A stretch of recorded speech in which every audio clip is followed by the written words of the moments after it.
Ça, c'est le Rafale, le fleuron de l'armée française. Aujourd'hui, tout le monde se l'arrache, l'Égypte, l'Inde, le Qatar, mais ce que vous avez peut-être oublié, c'est que pendant 15 ans, cet avion, c'était le loser de l'aviation.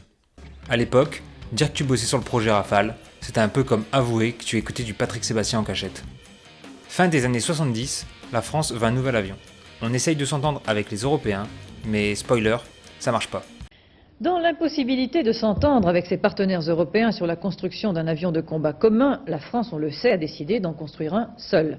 Marcel Dassault lance le Rafale, premier vol en 86, tout le monde applaudit, c'est génial, sauf qu'ensuite, c'est le désert total. Pendant 15 ans, zéro vente à l'export. Les Américains nous mangent tout, Corée, Singapour, Maroc. À chaque fois, on arrive avec notre baguette sous le bras et on repart comme des merdes. En 2013, même le Brésil nous préfère un avion suédois.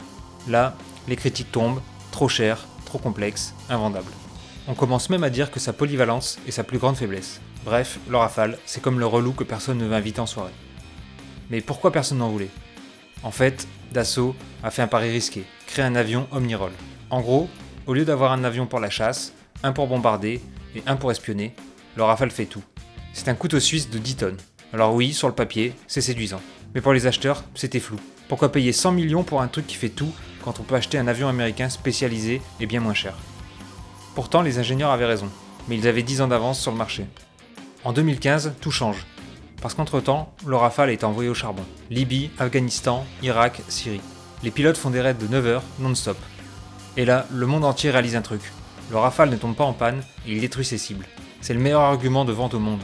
Tu n'achètes plus une promesse sur une brochure, tu achètes un avion qui a déjà fait ses preuves. L'Égypte craque en premier, et là, c'est l'effet domino.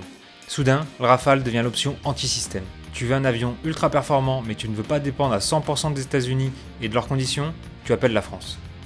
Et le plus beau, ceux qui se moquaient hier font la queue aujourd'hui. On est passé de la risée de l'aviation au blockbuster mondial. Le Rafale ne s'est pas adapté au monde, c'est le monde qui a fini par comprendre le Rafale. Alors, est-ce que c'est la fin de l'histoire ? Pas du tout.